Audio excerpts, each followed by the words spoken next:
They had a pretty good idea who done it, but unfortunately it took about a decade to get them. Hello, true crimerers. This is the case of Kathy Odom. Viewer discretion is advised.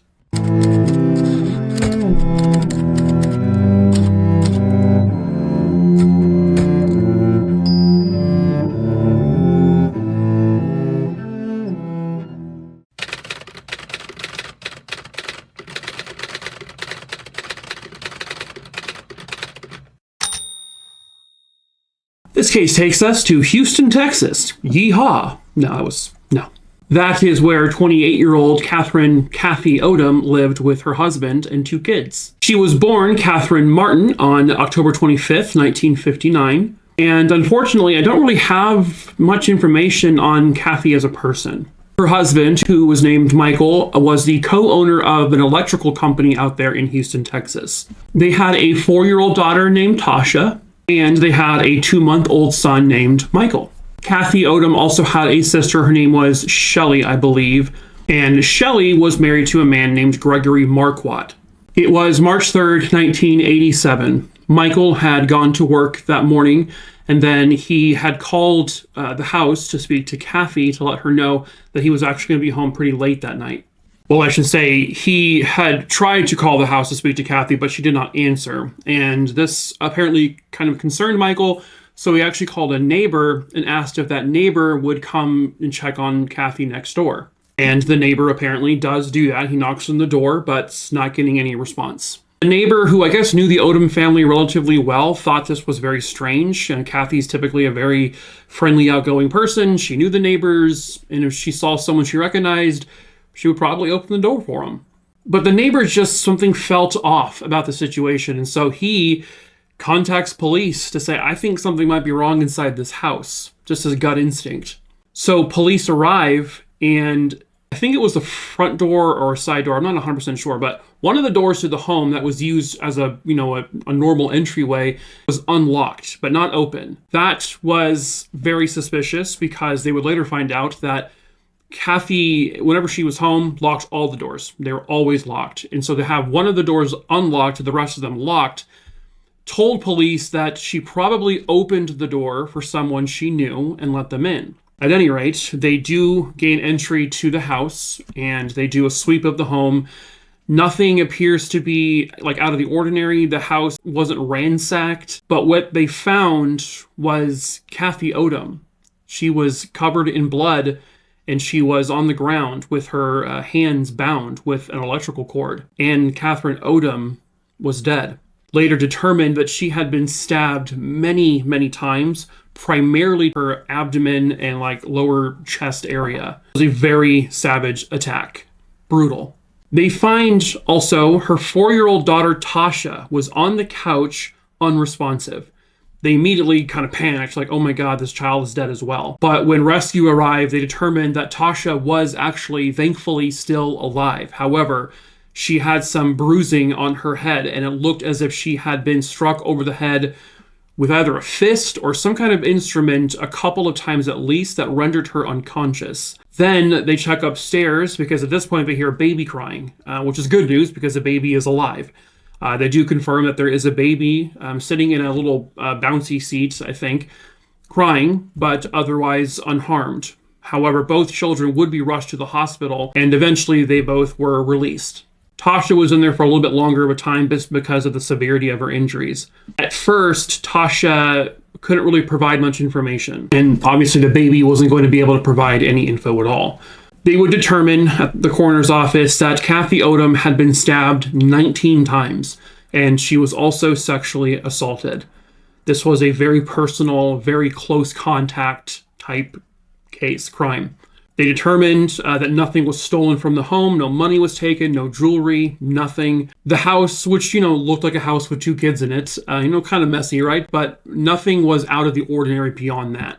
Now, Michael, her husband, didn't even find out that anything had happened until he got home that night. Because he got home after his little night out and there was cop cars and everything everywhere. That's how he found out that his wife was dead. Kathy's parents were contacted about the 2 children being in the hospital, but they weren't told about Kathy's murder at that point. They had just been looking on the TV, and they saw a news station talking about this murder, and then Kathy's name popped up. That's how her parents found out that she had been murdered. When he got there, he, looked like a normal distraught husband. Nothing really jumped out to police of like him faking anything.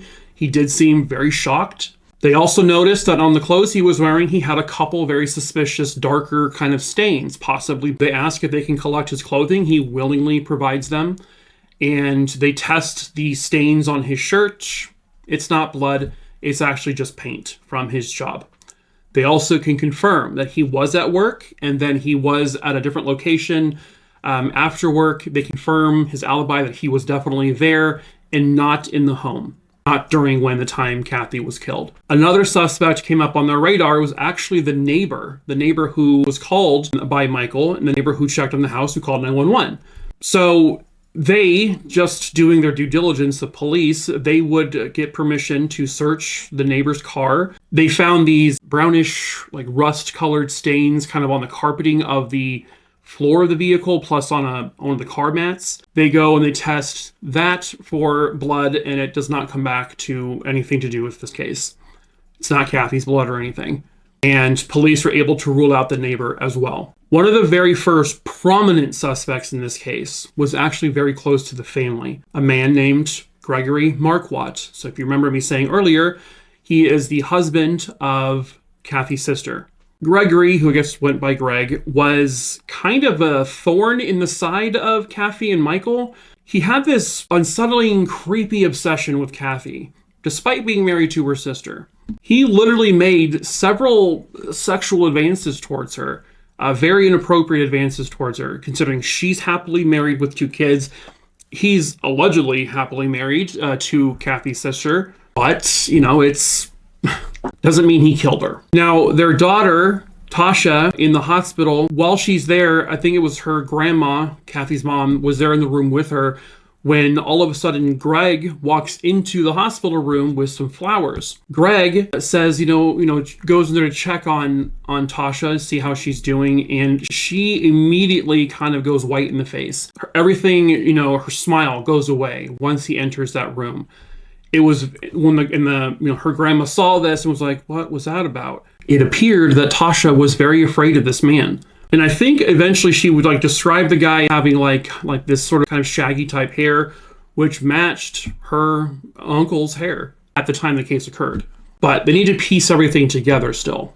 So they know that Kathy was last known to be officially alive around 11:30 in the morning on the day she was eventually killed.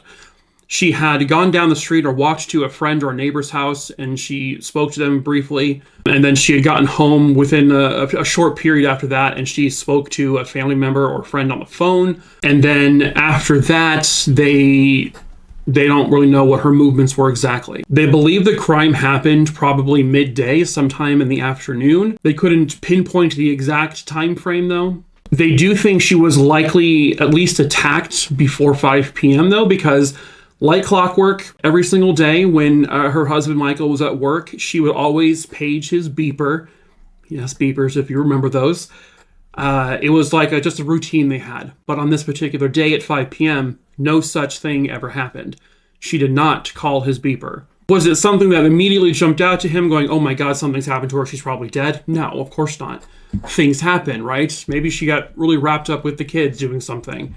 But the fact that on this particular day, she did not do that, it told police that she was probably killed and kind of working with the coroner sometime 3:30 p.m. or so. And then in terms of evidence they had at the house, they would dust everything they could for fingerprints. They looked to see and confirmed with Michael to see if anything was stolen. Like I said earlier, nothing was. They did find palm prints. They found fingerprints. A lot. There was a lot of prints in this house. As a matter of fact, Greg Marquardt's prints were also found in the house. However, there really wasn't much they could do with that because he's family. He's married to Kathy's sister. Her sister and Greg would go over to their house literally all the time. He was in there touching things, and so they couldn't say, okay, because his fingerprints are here, we know he killed this, woman. They couldn't. It was not possible to pinpoint that on him based on those fingerprints. Police did say they had other pieces of evidence that they had collected, but weren't really revealing much information beyond that. They also looked into the fact that this could have been a serial killer, because not too soon, around the same time, a 23-year-old woman named Michelle Shadbolt had been found stabbed to death in her home. And that happened back on February 14th. So they thought maybe these are connected, but I think eventually they were able to determine that they did not match, that they were not a connected crime. When they interviewed neighbors to the Odoms, they said, we saw nothing, we heard nothing. We didn't hear any screaming, we didn't hear any fighting or altercations, we didn't hear anything smashing around, nothing. And again, that told police that whoever did this knew Kathy enough to, first of all, her to unlock the door to let inside the house, but to also not initially put up a fight or scream anything, because maybe she was subdued after she let this person into the house. And then Tasha, who was probably in the room when that happened, well, she was struck multiple times.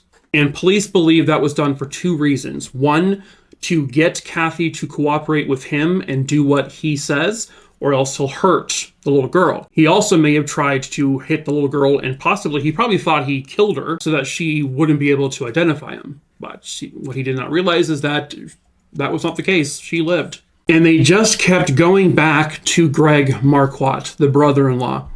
He had this history of making sexual advances towards her. He made Kathy very uncomfortable on a number of occasions. He did have problems with the law. He and his wife did, Kathy's sister. There was a little bit of violence in his past. Kathy was not scared of him because, again, she would let him in the house, but just like she didn't like being around him kind of when if it's just him and her. And then they eventually have that moment in the hospital where little Tasha really kind of just shuts down when her uncle walks in with flowers. And, her grandma noticed a fear on Tasha's face. And so she told all of that to police. And it really did feel like he was the guy. As a matter of fact, police were extremely confident that he was the guy. But they had no physical evidence at that point to connect it to anyone. The fingerprints were useless. If they found any strands of hair or DNA in the home that maybe matched, let's say Greg, again, it wouldn't have mattered because he is there all the time. They need something to pin the murder on him. They need evidence from her or something on her that would indicate another person like her killer. And unfortunately, it took about 11 to 12 years or so for them to finally get that information. So what they do is they have a cold case team looking at this around 1999 or so, and they take all the evidence that they still had, including the cord, because her wrists were bound behind her back with a phone cord that they can tell was cut from the phone in the house. And there was blood on the cord, which was Kathy's blood, but when they swabbed it, now in 1999, they were able to create a separate profile. There was two profiles on that cord. One was Kathy's, her blood and her own skin cells, and then the skin cell DNA of a male that does not match her husband, that did not match the neighbor, because they had retested all of that. It didn't match any men in her life, except for one. The DNA found on the cord, which was directly used in her murder, skin cells that were found essentially on top of her own blood, that would tell them, this is the person, we got him, because his DNA is on this cord that was used to tie her up. And it was a match to Gregory Marquardt, the guy they knew the entire time did this, but had no way of physically connecting him to it. And eventually it does sound like Tasha, who is petrified of this man, is able to identify him as the one who did this. He was arrested and charged with her murder, and he said that he did it. He confessed. Once they had that DNA, he knew his time was up. It was over. They got him. He claimed he was high on several drugs, including heroin, when he went to her home and knocked on the door. She let him in. Again, no forced entry. And one thing led to another, where he injured her and then incapacitated her, tied her up. He raped her, and then he stabbed her 19 times, central around her, primarily her stomach and lower chest, which would show people this was a crime of passion. Someone that knew her. And, he admits to punching little 4-year-old Tasha multiple times until she fell unconscious. And I believe he said he went to the hospital that one time to see if she was saying anything. So Greg Marquardt pleads guilty to the murder of his sister-in-law, Kathy Odom.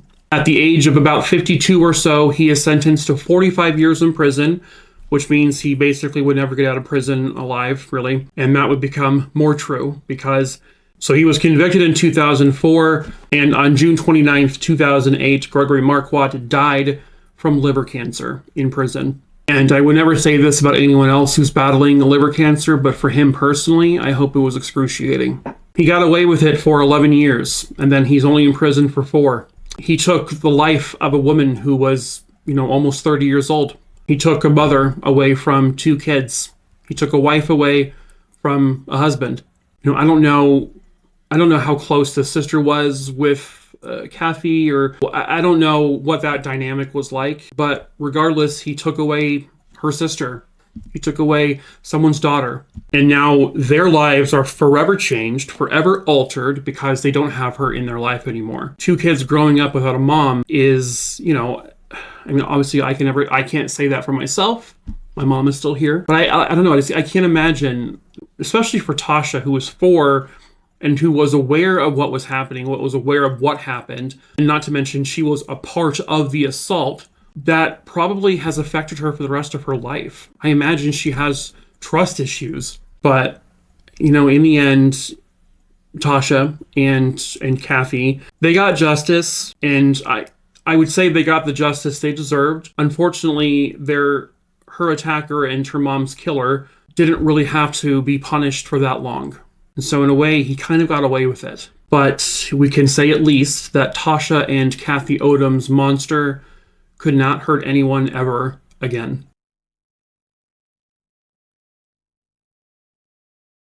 But that is it for this case. True crime, a Rooney Dooney Dingleberry Dongs. I hope you found it interesting. As usual, please subscribe to the channel if you are new here. Hello, my name is Mike. I tell multiple true crime stories here on YouTube, obviously. So please subscribe, hit the bell so you're notified when I post new videos. Please leave a like and a comment below because it helps more people see the video. I also tell short form true crime stories over on TikTok. The link to my TikTok is in the link tree, which is in the description of this video below, or you can search Making a True Crimerer, as you see displayed, on my channel here. I do post compilation videos at the beginning of each month of all the TikToks I made the previous month. In that link tree below, you will also find my case list, which is well over 7,100 names now. I choose my cases typically at random, so if there's a case you want me to cover that you don't see on there, email me. My email is listed below, just the name of the case, where it happened, and when it happened. I'll add it to that list. And again, like I said, I choose cases at random. But if you are a loved one to a missing person, a murdered person, maybe their case is unsolved, it's a cold case, and you want me to cover that case, let me know in the email that you are a direct loved one, and I can make sure that case gets a higher priority. But that is it for this video, True Crime Rooney. So until the next case, ta-ta for now. God, Jesus, Mike, no.